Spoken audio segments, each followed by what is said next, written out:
शिवसेनेसोबत आल्यानंतर अमित भाईंना सदिच्छा भेट म्हणून आम्ही त्यांचे आशीर्वाद घ्यायला गेलो होतो आणि त्याचबरोबर या खासदारांच्या मतदार क्षेत्रातल्या विकास कामांचे काही प्रस्ताव, काही पत्र देखील या ठिकाणी दिलेले आहेत आणि त्यामध्ये अनेक प्रश्न असतील, सिंचनाचे असतील, मराठवाडा, कृष्णा मराठवाडा सिंचन प्रकल्प असेल, रेल्वेचे काही प्रश्न असतील, त्याचबरोबर रस्त्यांचे काही प्रश्न असतील आणि काही वेगवेगळ्या प्रकारचे प्रत्येकाच्या मतदारसंघातले विषय होते आणि सर्व विषय कृषी विभागाचे काही प्रस्ताव होते, पंतप्रधान आवास योजनेतले काही होते, नगरविकास विभागातले जिथे नगरपालिका महापालिका आहेत त्यांचे विषय होते, ग्रामविकासाचे देखील होते, त्याचबरोबर जे मनरेगा जीरामजी जे गावातल्या ज्या सुविधा असतात त्याबद्दल देखील मी अगदी तुम्हाला डिटेलमध्ये सांगत नाही, परंतु एकंदरीत प्रत्येकाच्या मतदारसंघातले विकासाचे विषय तिथे त्याची पत्रही आदरणीय गृहमंत्री अमित भाईंना दिली आणि त्याच्याबद्दल सविस्तर चर्चाही झाली आणि सकारात्मक चर्चा झाली आणि अमित भाईंनी सांगितलं देखील की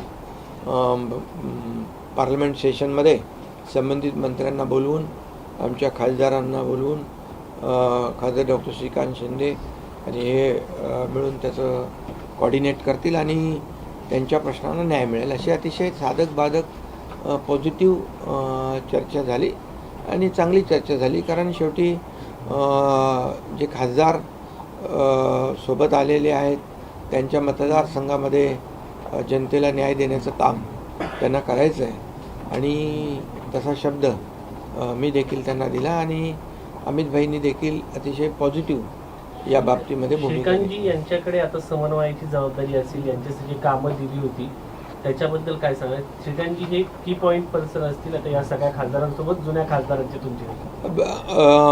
अमित भाईंनीच स्वतः श्रीकांतला सांगितलं की बाबा तू हे जे काही कम्युनिकेशन आणि कोऑर्डिनेशन जे आहे या आपल्या शिवसेनेच्या 6 खासदारांच्या बरोबर, अगोदरच्या 7 खासदारांच्या बरोबर ठेवून म्हणजे सोपं आहे ना, ते काम सोपं काम होईल आणि त्यांचे प्रस्ताव मार्गी लागतील. केंद्रीय मंत्रिमंडळ विस्ताराबद्दल चर्चा झाली का काल अमित शहांबरोबर? या काय कालच्या बैठकीमध्ये या खासदारांच्या सूचना, विकासाच्या प्रकल्पांच्या बाबतीमध्ये अतिशय साधक वादक चर्चा अति खेळीमेळीच्या वातावरणात झाली. केंद्रीय मंत्रिमंडळाच्या बाबतीमध्ये कुठलीही चर्चा कालच्या बैठकीत नव्हती. विकासाच्या मुद्द्यावरती हे तुमच्या सगळे सोबत आले, त्यांचा शब्द तुमच्या शब्दावरती आले आणि कोणकोणती साधारण मुद्दे होते की जे पूर्ण होतील, भविष्यामध्ये पाहायला मिळतील, मतदारांना बदल घडेल का? मी तुम्हाला सांगतो, मी म्हणून तर स्वतः आलो. स्वतः या ठिकाणी अमित भाईंना शुभेच्छाही सदिच्छाही भेट होती आणि विकास कामही होती. काही मतदारसंघात तर नगर विकास विभागाच्या, सामाजिक न्याय विभागाच्या माध्यमातून कामही सुरू झालेत. म्हणजे कामही सुरू झाले, GR निघाले आणि इतर जे काही विभाग आहेत त्या माध्यमातून देखील कामं होतील आणि पाठपुरावा जो आहे याचा खासदार डॉक्टर श्रीकांत शिंदे करतील आणि दिल्लीच्या पातळीवर पाठपुरावा करणं सोपं होईल. महाराष्ट्राच्या पातळीवर मी आहेच. सगळ्या खासदारांच्या बैठकीनंतर पास होतील म्हणून हे विधेयक दोन्ही सगळ्या खासदारांच्या बैठकीनंतर दोघांची स्वतंत्र बैठक झाली, त्या बैठकीत काय चर्चा झाली? मी आधीच सांगितलं की मंत्रिमंडळ विस्तार काही चर्चा काल नव्हती, पॉलिटिकल चर्चा काही नव्हती आणि ही चर्चा फक्त विकासाच्या मुद्द्यांवर होती. अधिवेशनात शेवटी सर जे 2 महत्त्वाच्या सर- बिल्स येणार आहेत, अमेंडमेंट्सच्या घटना दुरुस्ती वगैरे, आणि त्यात राष्ट्रवादी काँग्रेस अजित पवार शरद पवार जे आहेत ते सपोर्ट करण्याचं चर्चा होतीये. मुळात हे पास होतील का बिल? तुम्हाला वाटतंय का तुम्हाला सपोर्ट मिळेल? बिलकुल पास होतील, कारण महिला आरक्षण बिल, डिलिमिटेशनचं बिल हे आवश्यक आहे. कारण आपण पाहिलं की आता मतदारसंघ 20-20, 25-25 लाखाचे लोकसभेचे मतदारसंघ आहेत आणि हे एवढे मोठ्या मतदारसंघामध्ये विकास कामं पोहोचवणं देखील अतिशय कठीण काम आहे आणि म्हणून डिलिमिटेशनमुळे त्या भागातल्या जनतेला न्याय मिळू शकतो. आणि त्याचबरोबर महिला आरक्षण जे आहे, महिला आरक्षण देशाचे प्रधानमंत्री नरेंद्र मोदीजींनी आणलं. इतके वर्ष फक्त चर्चा होती, परंतु आरक्षण विधेयक आणण्याची हिंमत मोदी साहेबांनी केली. आणि मी खेदाने या ठिकाणी नमूद करू इच्छितो की मागच्या वेळेस हे महिला आरक्षण विधेयक विरोधी पक्षाने हाणून पाडलं, रद्द केलं आणि त्याचा भुगताना त्यांना पश्चिम बंगालच्या निवडणुकीमध्ये भोगावा लागला. त्यामुळे आता कुठेतरी उपरती आली असेल, सद्बुद्धी आली असेल तर चांगली गोष्ट आहे आणि सर्वांनीच महिला आरक्षणाला सपोर्ट केला पाहिजे. शेवटी महिला लाडक्या बहिणी ज्या आहेत, लाडकी बहीण महाराष्ट्रामध्ये लाडकी ठरली, लोकप्रिय झाली आणि आपल्याला मी सांगू इच्छितो की या महिला आरक्षणामुळे महिलांना देखील न्याय मिळेल आणि महिला देखील कर्तबगार महिला आहेत आणि त्यांना अधिकार मिळेल आणि खऱ्या अर्थाने विकासाचा जो काही वेग जो आहे त्यांना वाढवता येईल.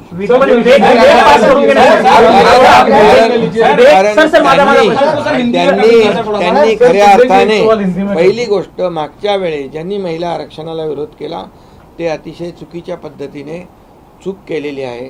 त्याचा त्यावेळेस खूप निषेध झाला, मीही निषेध केला आणि त्याचं भुगतान देखील मी मगाशी म्हणालो की ज्यांनी विरोध केला त्यांना भोगावा लागला. तुमच्या दौऱ्यावरती टीका होताना बघायला मिळते. संजय राऊतांनी आरोप केला की तुम्ही चोरीचा माल घेऊन दिलेला जाता आणि मुलामाल लावण्यासाठी तुम्ही अमित शहाकडे येता. आता मी त्यांच्यावर काय बोलणार, कारण त्यांच्यावर आमचे प्रवक्ते बोलत असतात. ते कुणाची नोकरी करतात, कुणाची चाकरी करतात, कुणाकडून पगार घेतात, हे आता मला वाटतं मला बोलणं ते योग्य वाटत नाही. पण मी आपल्याला एवढंच सांगतो की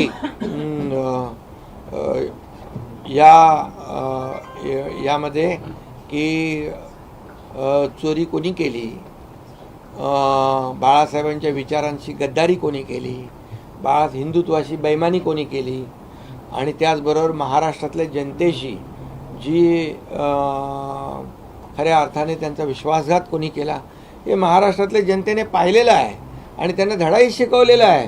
त्यांची जागा त्यांना दाखवलेली आहे आणि म्हणून लोक खरं म्हणजे आम्ही बघा त्यांच्यासारखी भाषा करणार नाही. ते तुडवायची भाषा करतात, आम्ही वाढवायची भाषा करतो. ते अतिशय खालच्या पातळीवर जाऊन 4 वर्ष आम्हाला शिव्या देत आहेत, 4 वर्ष आम्हाला शिव्याशाप देत आहेत. परंतु हे शिव्याशाप देणारे लोक आता दररोज त्यांचा खड्डा खोल होत चाललेला आहे आणि महाराष्ट्रातली जनता आमच्या बाजूने उभी राहते आहे. आणि मला वाटतं ते कुणाचं काम करतायत हा आत्मसंशोधनाचा विषय आहे, पण जे ते करतायत ते चांगलं करतायत. सर आपके चार सांसद आपके साथ हैं, इनकी टेक्निकल स्थिति क्या होगी जो 6 सांसद आपके पास आए? क्योंकि आपको मैं बताता हूँ, ये 6 सांसद जो है 2/3 मेजोरिटी से हमारे साथ आए हुए हैं. पूरी कानूनी कार्रवाई सभी जो कानून के तज्ञ हैं, जो एक्सपर्ट्स हैं, उनसे बातचीत करने के बाद हमने ये लोकसभा के स्पीकर उनके पास ये 6 लोग गए। उन्होंने अपनी लिखित और ऑडियो वीडियो जो भी कुछ वहाँ पर प्रक्रिया करनी थी वो प्रक्रिया पूरी तरह से करी हुई है। और ये लोकशाही में हम कहते हैं मेजॉरिटी बहुमत को महत्व होता है। और अभी ये 6 सांसद आने की वजह से यहाँ पर शिवसेना का बहुमत बढ़ चुका है और ये कानूनी तरीके से संसदीय कार्य प्रणाली के माध्यम से, लेजिस्लेचर कार्य पद्धति के माध्यम से ये पूरी तरह जो है फुल प्रूफ काम हमने किया है। शरद पवार के एमपी भी आपके साथ आ सकते हैं, एनसीपी शरद पवार के एमपी भी आ सकते हैं, ऐसा बोला जाए। क्योंकि सेशन से पहले उन्हें डिसीजन लेना था। हाँ बिल्कुल लेंगे, स्पीकर साहब बिल्कुल लेंगे, इसमें कोई दो राय नहीं है। क्योंकि हमने जो कानूनी कार्रवाई की है वो पूरी तरह कॉन्स्टिट्यूशन के रूल्स के मुताबिक की हुई है। सर आपने कहा डिलिमिटेशन बिल जो है वो आप श्योर है कि डिलिमिटेशन बिल जो है वो पास होगा। सुप्रिया सुले ने भी प्रेस कॉन्फ्रेंस की और उनका ये कहना है कि यदि हम बिल देखते हैं, हम पढ़ते हैं बिल और उसके बाद हम देखेंगे, हम उसे समर्थन देंगे। तो आपको लग रहा है कि सुप्रिया सुले की जो पार्टी है वो इस बिल को समर्थन देगी? देखिए समर्थन देंगी तो अच्छी बात है, उनका स्वागत है, लेकिन मुझे लगता है कि बहुत वो संभ्रम में है।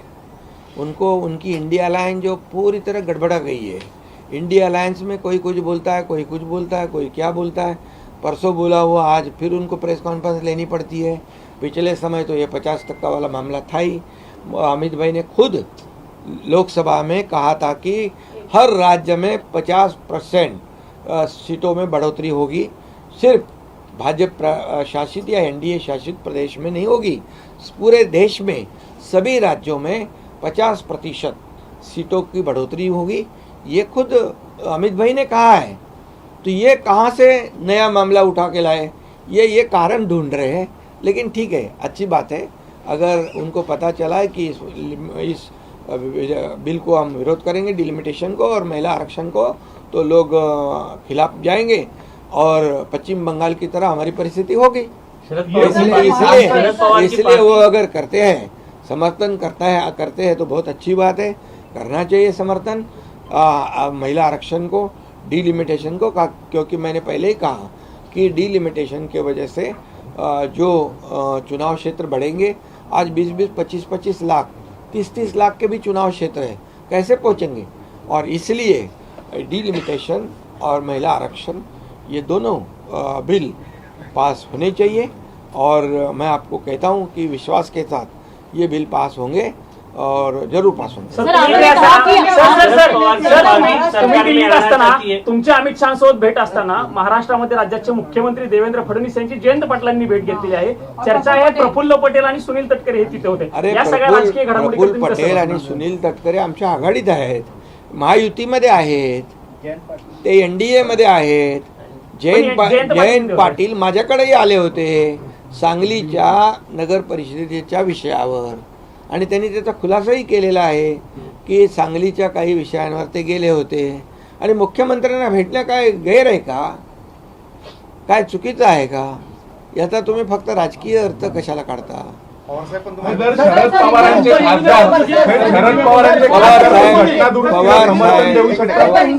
पवार साहेब पण आले होते ज्या दिवशी महाराष्ट्र कर्नाटक सीमावर्ती भागातल्या लोकांची बैठक होती। त्यावेळेस मुख्यमंत्री होते, मी होतो आणि शरद पवार साहेब पण त्या बैठकीला होते। त्यानंतर ते जाताना त्यांना काही त्यांच्या आमदारांशी चर्चा करायची होती, त्यामुळे माझ्या दालनात आले होते। मला कळलं, माझी कॅबिनेट होती, मग मी त्यांना मला कळल्यानंतर पवार साहेब खाली बसलेले आहेत, तर मी येऊन, आमची संस्कृती आहे हो महाराष्ट्राची, शरद पवार साहेब ज्येष्ठ नेते आहेत, ते आले, त्यांना मी स्वागत केलं, ही आमची संस्कृती आहे। आता ज्यांच्याकडे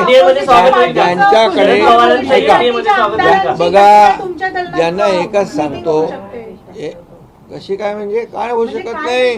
अरे ती काय दालनं काय आमच्या मालकीची आहेत का? ती ऐका, ते दालनात कोणी नव्हतं, कारण मी कॅबिनेटला होतो। आणि मी एकच सांगतो, ही संस्कृती आहे, परंपरा आहे, आम्ही संस्कृती जपतो। पण काही लोकांना विकृती झालेली आहे, प्रत्येक गोष्टीमध्ये विकृत भाष्य करायचं. अरे ज्या शरद पवारांचं तुम्ही खाता, ज्या शरद पवारांचं गुणगान गाता, त्यांच्या विरोधातच भूमिका घेता. ही कुठली काय इंडिया अलायन्स, ही कुठली महाविकास आघाडी? हे फार गोंधळलेले आहेत, एकदम बिथरलेले आहेत. त्यांना काय बोलतात तेही कळत नाही. त्यांच्या पायाखालची पूर्ण वाळू सरकलेली आहे आणि त्यांचा पराभव जो आहे तो दररोज होतोय. सर वो अप्रोच करेंगे तो आप उन्हें लेंगे, यदि वो अप्रोच करेंगे, यदि वो अप्रोच करेंगे शरद पवारांच्या पक्षाचं एनडीए मध्ये स्वागत कराल. शरद पवार यांच्या एनडीए मध्ये स्वागत पक्षाचं एनडीए मध्ये स्वागत कराल का? हे बघा, तुम्ही एक सांगतो, एनडीए चा निर्णय घेणारे देशाचे प्रधानमंत्री नरेंद्र मोदीजी आणि गृहमंत्री अमित भाई. त्यामुळे एनडीए मध्ये कोणाला प्रवेश द्यायचा, कोणाला सोबत घ्यायचा हा अधिकार त्यांचा आहे. पण साहेब, अलीकडच्या काळात तुमचा पक्ष महाराष्ट्रामध्ये वाढतोय. दिल्ली आए थे, आप दिल्ली आए, आप दिल्ली मौजूद है. वही महाराष्ट्र में कई एनसीपी के वरिष्ठ नेता जो शरद पवार के जयंत पाटिल वो मुलाकात करते हैं मुख्यमंत्री से. इसके क्या मायने निकलते हैं सर? अरे मैंने अभी कहा है कि मेरी जानकारी के मुताबिक अपने जयंत पाटिल जी ने मीडिया में भी कहा है कि उनकी कुछ सांगली की जो मुद्दा था उसके बारे में वो मिले. प्रफुल्ल पटेल और तटकरे तो हमारे महायुति के मेंबर है, महायुति के पार्ट है, तो जाएंगे. वो मेरे पास भी आते हैं, मुख्यमंत्री जी के पास भी जाते हैं. जयंत पाटिल भी मेरे पास आए हुए थे, कुछ काम लेके आए थे. क्या इसका मतलब क्या राजनीतिक होती है क्या बात? हर बार कोई मिला तो कोई मिलना ही नहीं चाहिए. शरद पवार जी हमारे इधर आ गए, बोले राजनीतिक बात हो गई. कितने लोगों को पेट दर्द हो गया, कितने लोगों को तो जमाल घोटे जैसा कब तकलीफ हो गया. क्या है ये, क्या है ये आपको अप्रोच करते हैं तो क्या आप वेलकम करेंगे? किसको कौन करता है? हमारे से कोई किसी ने अप्रोच किया नहीं और न मैंने किसको अप्रोच किया. देखिए एनडीए के हम लोग पार्ट है, एनडीए के हम बहुत ही विश्वसनीय घटक है, घटक पक्ष है शिवसेना, जो पिछले कई सालों से साथ में है. लेकिन एनडीए में किसको लेना या जोड़ना ये अधिकार किसका है? ये हमारे आदरणीय देश के प्रधानमंत्री नरेंद्र मोदी जी का है, हमारे गृह मंत्री अमित भाई का है. तो ये जो लोग हैं उसके ऊपर निर्णय लेंगे. सर पार्टी 2/3 बहुमत से नहीं टूटी, ये दावा करते हैं संजय राउत और उद्धव ठाकरे. कह रहे कि टेक्निकली जब पार्टी टूटती है तभी पार्टी का डिवीजन होता है. वो तो कोर्ट फैसला करेगा ना, वो सभा स्पीकर फैसला करेंगे ना. स्पीकर जी के पास पूरी तरह प्रक्रिया हो चुकी है और हम कुछ भी जो भी करते हैं फुल प्रूफ करते हैं. इसका आपको अनुभव आया होगा पिछले टाइम का. शरद पवार जी का स्वागत आपने किया था. शरद पवार जी का स्वागत हम कच्चा काम करते नहीं, पक्का काम करते हैं. सर, तुमच्या पक्षाचे घोडदौड राज्यामध्ये वाढते, त्यामुळं राष्ट्रवादी जी कमजोर पडली तिला ताकद देण्याचं काम भाजप करतंय असं देखील सांगितलं जातंय. अरे बाबा, शेवटी एनडीएची ताकद वाढेल ना, महायुतीची ताकद वाढेल ना. मी त्या इंडिया अलायन्स सारखा पोटदुख्या नाही आहे. राज्यात पण मंत्रिमंडळाचा विस्तार होणार आहे. आता मी तर इकडे आहे, आता मी इकडे आहे, देवेंद्रजी आणि आमची अशी कुठली चर्चा झालेली नाही. त्यामुळे आता तुम्हीच सगळे प्रश्न तुम्हीच विचारता, उत्तरं पण तुम्हीच देता, सगळं तुमचंच चालू आहे. पण हे ऑपरेशन टायगर अडवण्याचा प्रयत्न खूप झाला होता. सर्व खासदारांना वेगवेगळ्या पद्धतीने अडवण्याचा प्रयत्न झाला अनेकांकडून. त्याविषयी काही चर्चा झाली का काल?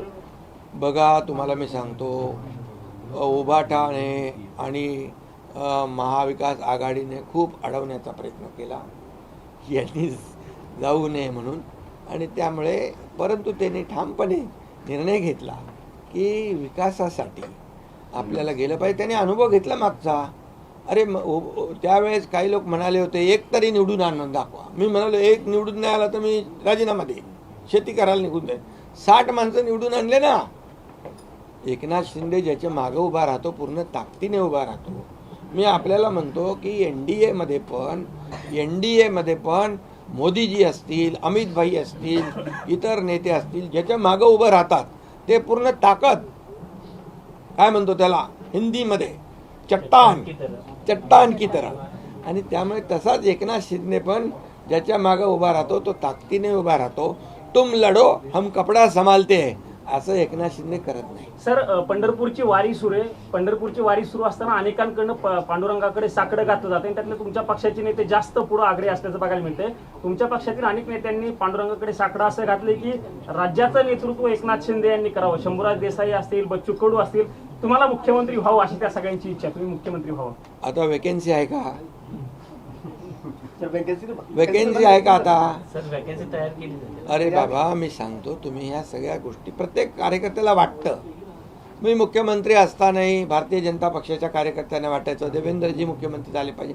हे साहजिक आहे, कार्यकर्त्यांच्या भावना असतात. पण शेवटी बघा, आमचा अजेंडा जो आहे, आमचा अजेंडा मुख्यमंत्र्याची खुर्ची मिळवणं नाही आहे.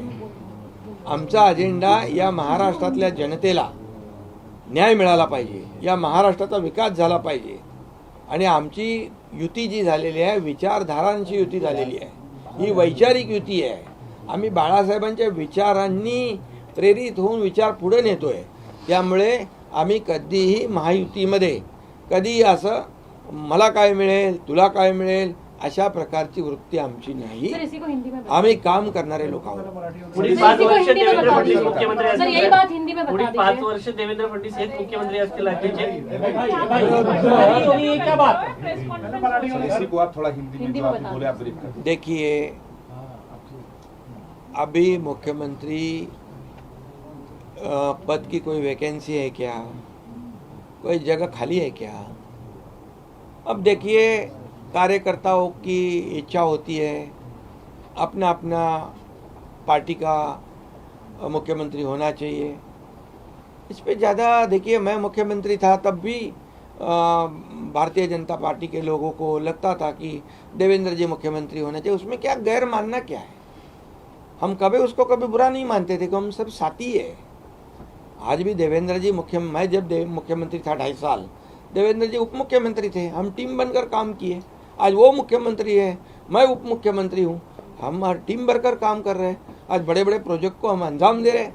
और दूसरी बात है, हमारा एजेंडा कुर्सी का नहीं है. हम एक विचारधारा से जुड़े हुए हैं. और जिनकी एजेंडा कुर्सी का है, उनकी क्या हालत हो गई देख लो. कुर्सी का एक पहिया किधर गया, दूसरा गया, तीसरा गया, उसकी कुर्सी का सब इधर बितर हो गया. लेकिन हमारा एजेंडा जो है विचारधारा और डेवलपमेंट से जुड़ा हुआ है. इसलिए एक कार्यकर्ताओं की भावना होती है, लेकिन इसमें हम एक है.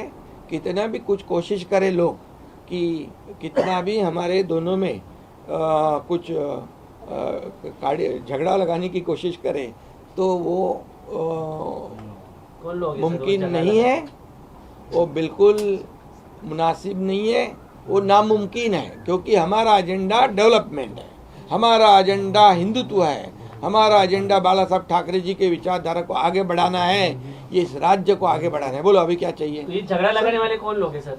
अरे विपक्ष वाले लगा रहे हैं भैया, उनको क्या हाथ में आने वाला उबाटाचे है? लोग सर, ऑपरेशन को आप शरद पवार की पार्टी सपोर्ट कर रही है. सर, जैसे जो महिला आरक्षण बिल आएगा, इसमें महाराष्ट्र की संख्या ठीक ठाक रहेगी समर्थन करने के मामले में. अगर आपकी युति को छोड़ दें तो बाकियों की अगर हम बात करें, देखिए, जो काम जो नहीं करेगा उसकी हालत पश्चिम बंगाल जैसी होगी, समझ लो. सर चर्चा महिला क्या जादू कर सकती है? हमारी लाडली बहना क्या जादू कर सकती है? वो देखो. सर ऑपरेशन टाइगर 2.0 कब देखने के लिए मिलेगा? हाँ? अगला ऑपरेशन 2.0 क्या जारी है? अभी आपने कहा कि देखिए, आपकी ये कोशिश रहती है कि आप ज्यादा से ज्यादा लोगों को अपने साथ जोड़ें. मेरी कोशिश यही है कि अच्छा काम करे. लोग जुड़ते हैं, लोग साथ आते हैं विश्वास के साथ. लोगों ने काम देखा है कि 2.5 साल का मुख्यमंत्री पद कार्यकाल का काम मेरा देखा है. तब कई विकास प्रकल्प को महाविकास आघाड़ी ने स्टे दे के रखा था. उनकी स्थगित सरकार थी, हमारी प्रगति सरकार है. उनका पैर ब्रेक पे था, हमारा पैर एक्सीलेटर पे है. हमारा विकास जोर से चालू है. इसलिए लोग आ रहे हैं, जुड़ रहे हैं. हम किसी को तोड़ नहीं रहे. तोड़ने की भाषा वो लोग कर रहे हैं, हम जोड़ने की भाषा करते हैं, तोड़ने की नहीं.